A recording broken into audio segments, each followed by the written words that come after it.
Hello po sa lahat po ng mga kasama natin dito sa Sony TV at nandito nga tayo sa Kimono Restaurant. Isa na naman Japanese restaurant kung saan umorder tayo ng kimono platter kung saan ito ay nagkakahalaga ng 139 reals at meron siyang 20 pieces na iba't ibang klase ng sushi. At meron din silang gyoza sa halagang 46 reals. Yung kasama natin umorder ng chicken katsudon sa halagang 67 reals. At ano pang iniintay? Kainan na at isubo na natin yung ating sushi.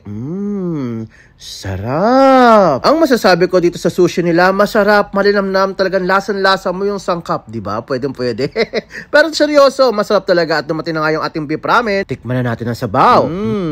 Sarap! Yung beef ramen nila, nakakahalaga to ng 69 reals. Kaya naman, punta na kayo rito kung talaga naman nag-crave kayo sa ramen. At ito nga yung kanilang noodles. At ito yung beef topping. At ituloy na nga natin yung ating pagkain ng kanilang ramen. At hanggang dyan lang yung ating maiksing kwentuhan dahil sa Sony TV.